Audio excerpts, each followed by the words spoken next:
Hey everyone, it's time for the Dark Rain review, aka Premium Dark Summer Sniper Faisalas, as he will be henceforth be called. Jokes aside, I took an additional day for this review because I really wanted to make sure that all the numbers that you'll be seeing today and all the theory crafting I did around Dark Rain is correct, because the last thing I do want to make is a video that ages poorly. Carton comes to mind. So, yeah, I took that extra day, spent a lot of time today, theory crafting teams, giving this more thoughts, etc., making sure the math checks out. So here it is. Let's dive right in with Dark Rain. First of all, just the basic stuff, the overview. He's a dark magic, very important. He's not physically typed. SLB finisher. The example ability is Feel the Might of Ultimate Power, although this certainly is not ultimate power, because on this very grandest single use, we already see his greatest weakness, which we'll be getting to later. While the stats are fine, 50% Dark Amp, 300% magic buff, and 150% Beast Killer buff, which is whatever, honestly. But aren't you missing something from here? Yes, that is the LB buff. Other premium units, Tybus, Sephiroth, Tifa come to mind. They all have at least 150. Most of them even have 200 or 250 LB buffs, and Dark Rain has none. Which means he's gonna need a lot of babysitting.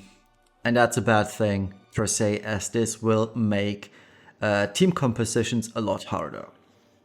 He has no Brave Shift, as he's a Brave SLB unit.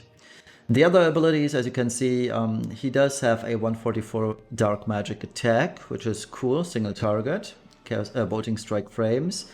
But here's the other kicker. He has no decent Dark Imperil. He's a premium unit, so the bare minimum I expect him to be these days is 130 or 135 even. He doesn't have that. The best we get is 125 on his LB, I guess, but we'll see in a minute. But him being this, well, bland of a unit is kind of bad. He has one and only ruler as his modifier increased to the magic stuff that you're seeing on the right hand side. So yeah, it's okay. The 5 Mirage stacks, they are nice, but ultimately you cannot use them, or you cannot use this, any of this, in fact, because you want to focus on him. And whenever you do an action that deals damage or anything, you lose those focus stacks. The game is surprisingly accurate on how to manage your focus stacks when you click on the TMR. But we'll get to that in a minute. So yeah, the huge upside of Dark Rain is that he has 200% Omni Killer, meaning 200% to every single race type there is. If you are wearing the TMR or STMR, you will always wear the TMR no matter what, because you need these focus stacks that he can get from them. So the TMR, it's absolutely in there every single time. The STMR though, for the time being, due to the huge buff, you will always use the STMR. And in fact, very early calculations of mine show that the upcoming Ashura Fina with the Whip Imperil, etc., I think it's just a very tiny 1% increase. So on the question whether it's worth it to wait for the true double hand update with Ashura Fina for that Whip Imperil and the Mage variants, I think the answer is not going to be a clear-cut one. Again, this is just very early calcs I did. I don't include them in the sheet because things may change. We may get an entirely different Mage variant stuff. And again, I don't want this video to age badly. So I left that out, but rest assured, the Mage variants update, it may not change as much as we all think it will for Dark Rain. It will for other units such as Angela, but we'll get to that when the time comes. Another thing I do like is, or I dislike, sorry, is the magic passives of Dark Rain. He innately has only 2 out of 400 magic. Now he's wearing 2 weapons, so whenever Item World comes around, and I would hope either next week or the week thereafter, we'll be able to run his weapons for Item World. But as of right now, you will run into trouble filling his magic percent, because his vision card at EX plus 3 only provides 80. So you need 120 extra magic percent. And even with Item World, that's not easy to do, because you have to roll basically 60% magic on both weapons. That's going to be hard, because you need the 20% max roll, you need the 30% global roll, and you need another 10% roll. Good luck with that. It's a tall order, and it's not going to be easy. So you eventually, what's going to end up happening is you will have to sacrifice either an accessory slot on him for keepsake locket, for example, which is fine, but it still costs to effectively damage because there are better options, or you have to sacrifice an ability slot, which would be even worse because you really don't want to do this. So that's the bad thing. The bad things about Dark Rain, which many people apparently seem to overlook, but you have to keep this in mind when viewing the whole picture. So yeah. Let's talk about the Limit Burst and Super Limit Burst here. As you can see on his Limit Burst, the regular Limit Burst, he has a 120... Oh, he doesn't even have a 125 Dark Imperil at all. Unlike Sephiroth, who has a 125 Dark Imperil, or Tifa, who has a 125% Water Imperil, Dark Rain has none. So the 2018-2019 Imperil style remains intact with Dark Rain, and that's a huge downside of his, because there's plenty of units that you don't want to bring, but will have to bring next to Dark Rain, just so he can deal a little bit more damage. And that's bad game design, or unit design in my opinion. It also reduces the value of Dark Rain, because he is not as self-sufficient such as units as Esther, Lara Croft, Sky, Sephiroth, Tifa. Well, even Auron, who I consider to be a very bad Super Limit Burst unit because his kit is even dumber. Or Tyvis. Tyvis is all fine, but he has other issues. But all those other premium units, they have better kits, and they are way more self-sufficient, especially Esther, who is the queen of self-sufficiency. Like, she doesn't need anyone else because she can give even her janky frames to someone else. And yeah, Dark Rain, he can't. He needs others to do the job for him. And that's bad. That's really, really bad for a premium unit, honestly. And yeah, as you can see, his only Limit Burst buff is on his base Limit Burst, which again makes matters worse, because even at EX plus 3, without outside support, it takes 4 turns to max burst him, because on turn 1 you have to use his base Limit Burst, on 2 and 3 you stack him up with Focus, and on turn 4 you would then use the Super Limit Burst. So you have to use the whole package here, but then you're still gimping his damage because it's only 150% LB buff and only 120% Dark Imperil. You see where I'm going with this? You're gonna need 2 units to do the job for him. That's not good. That's absolutely not good. The SLB, a 350x Dark Magic single hit finishing move to one enemy. I don't know what Alam thought they were doing here, but without mage variants, 350x is just laughable. I mean, Gumi did right with Angela, 635, but this should have been up there as well, or at least 500x, honestly. Because at 500x, he will be more comparable to Angela when comparatively.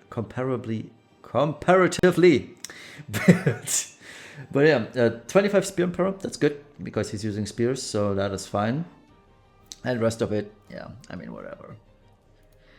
The TMR, let's get to the really good things about Dark Rain. And this is the slew of items that he brings with himself.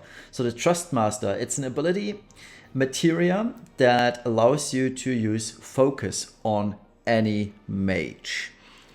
It increases magic 200% per cast, max 300%. So it's two turns that you're gonna quote unquote waste on this, but it's worth it. It's the storing mechanic that does not interfere with stacking mechanics. So units such as Angela, they get the full benefit. Angela can stack 5 of her LBs and store 300% additional magic to really destroy anything.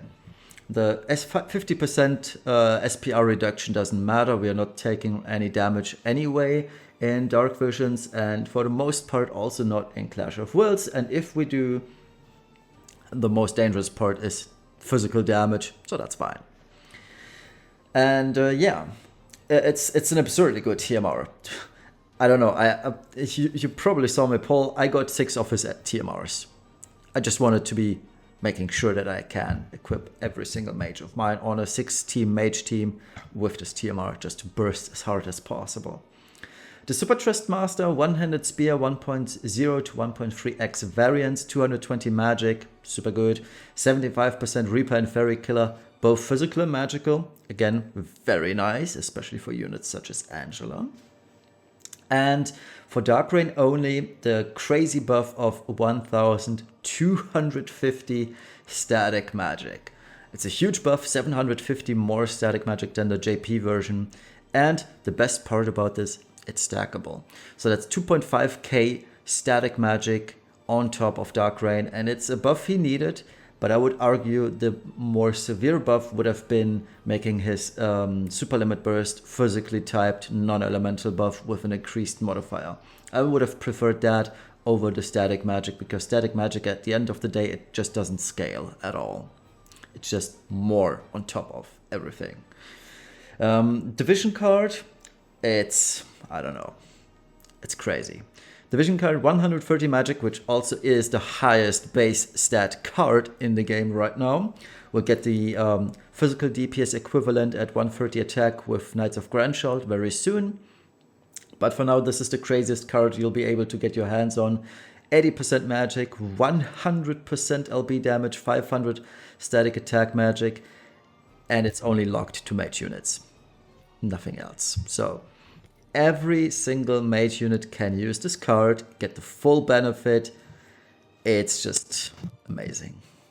So yeah, if you're pulling for Dark Rain, you really want to go for EX plus 3 for that vision card. You want to get as many TMRs as possible. The Super Trustmaster, if mages can wear Spear, it's also very, very good. High magic, super good killer types. The whole package here, plain awesome. Absolutely awesome. Also, I like the art style of the vision card. It kind of reminds me of Goku Black and Dragon Ball Super, where he's also destroying the parallel or the alternate universe from Trunks. It gives me off that vibes, even though I have a feeling when I first saw Dark Rain, just a fun side story here, my first reaction was he looks like a homosexual version of Dante from Devil May Cry, but I mean, whatever. So let's check out the damage stuff here. As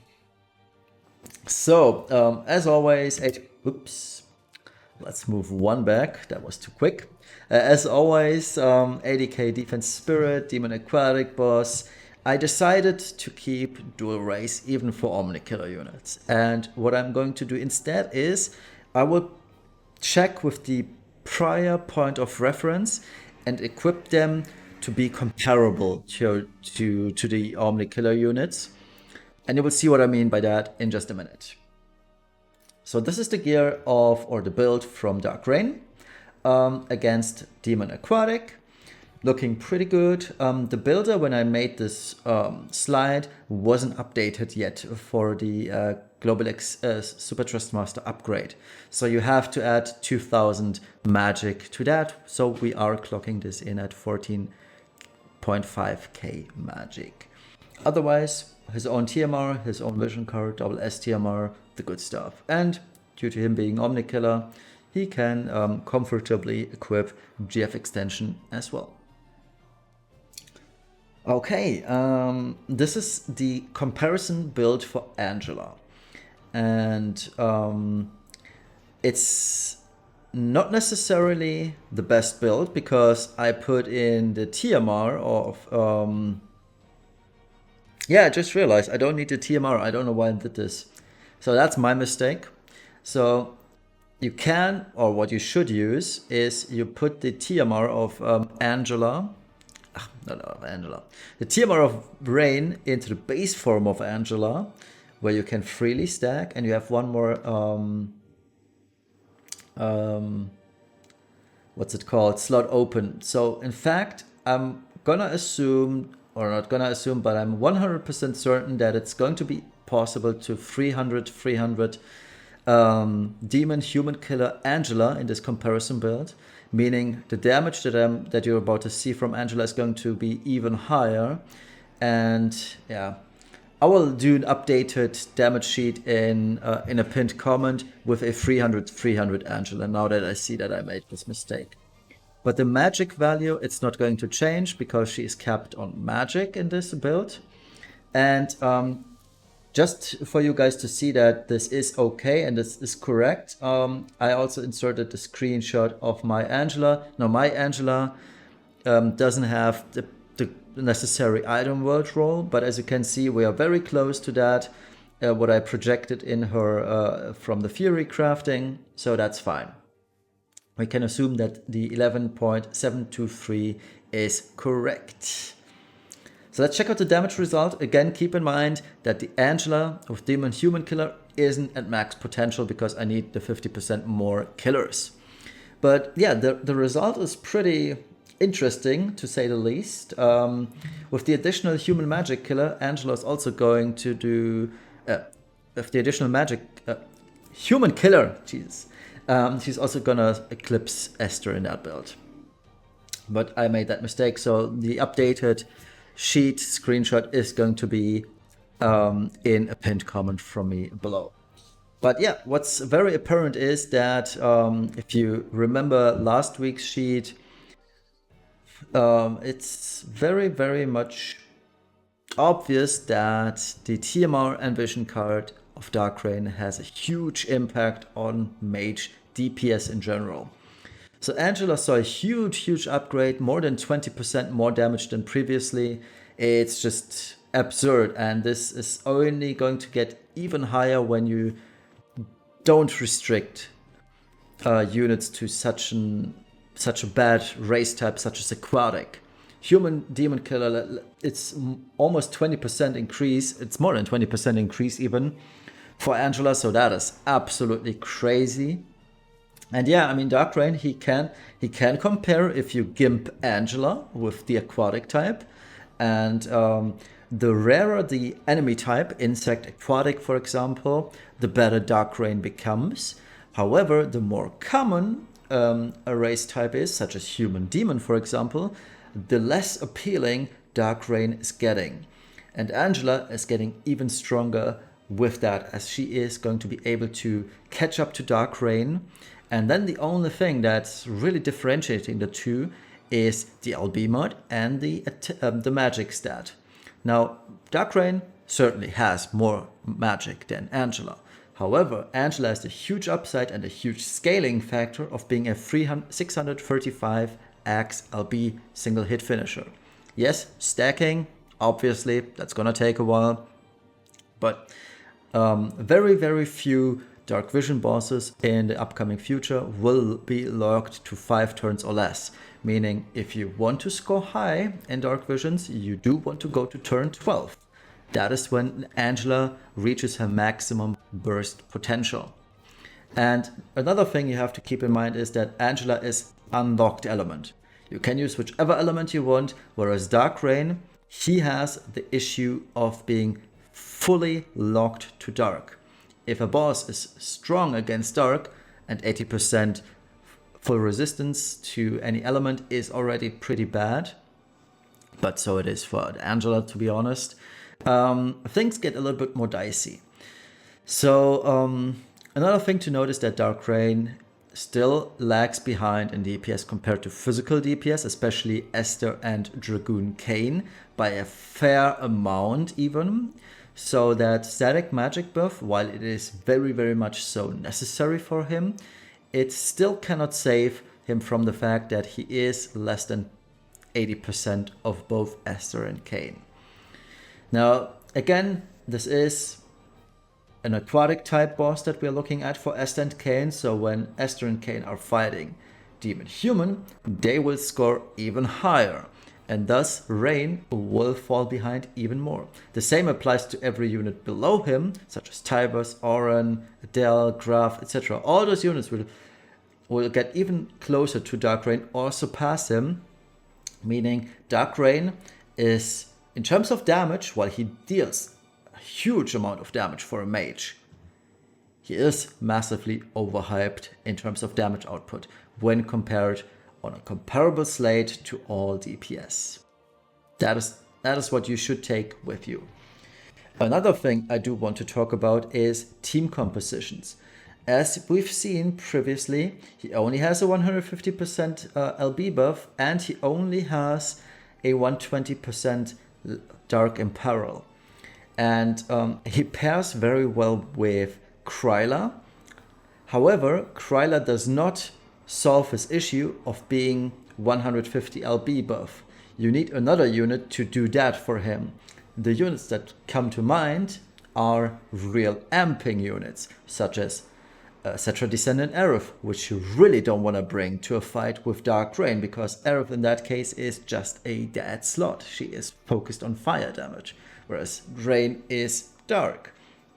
We also have Louise, who really doesn't fit with Dark Rain. Louise is fire and Gun Imperil, which neither of those Rain can really accommodate to. So there is no, I hate to say this word, but synergies.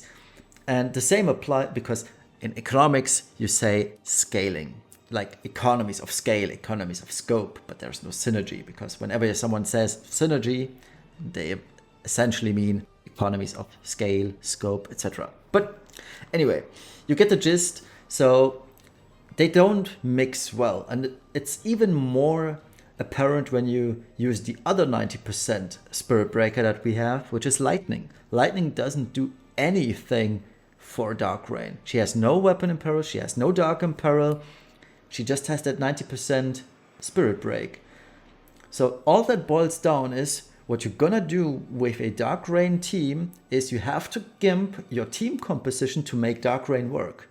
And that's not good. That's really bad design, and that hinders him from being in top scoring compositions.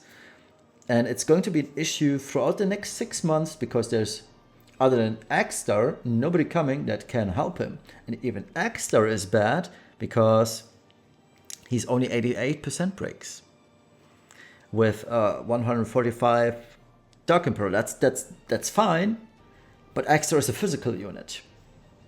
I think you get the gist, right?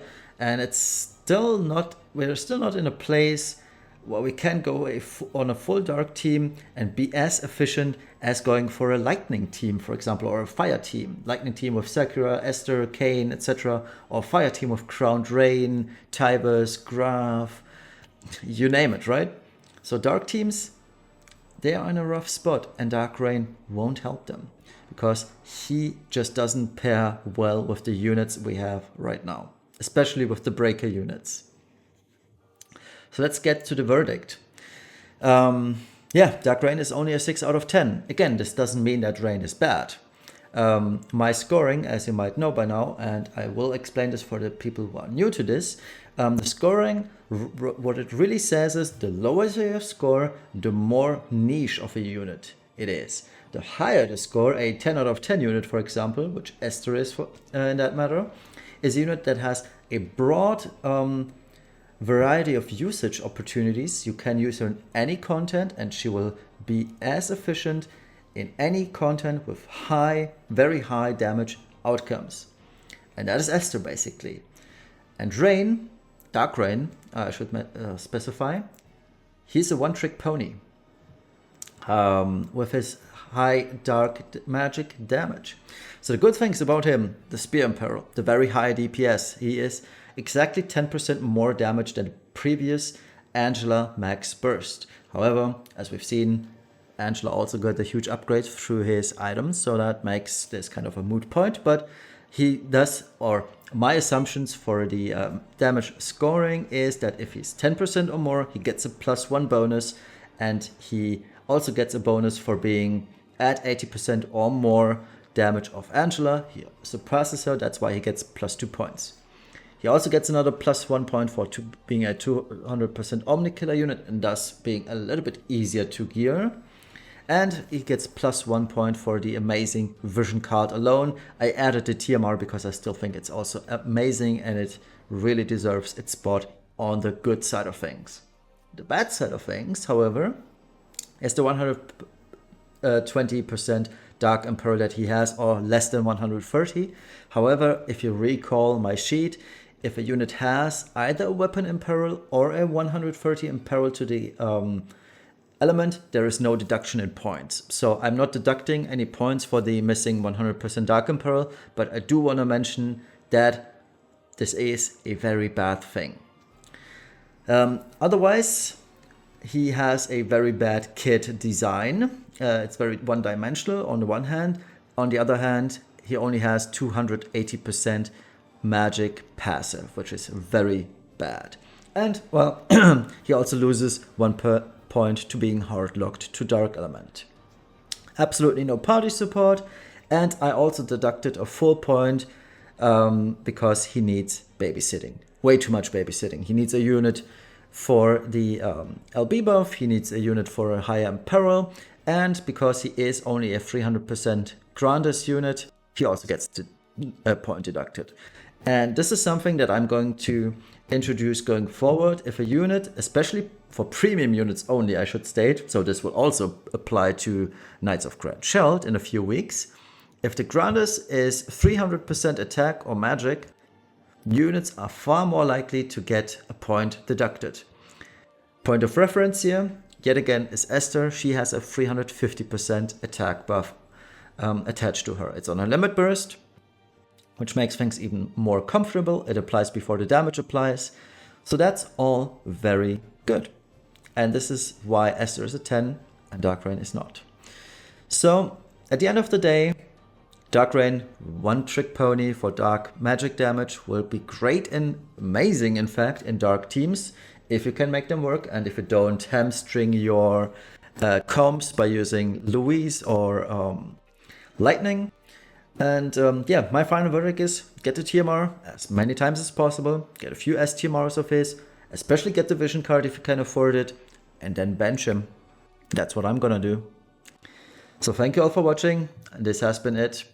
I'll do another video later today where we'll be discussing 100 units that you should go to 130, level 130, because there's a lot of misinformation going out right now about the effectiveness of 130 and who should be the first one you do. So we'll see each other later for that.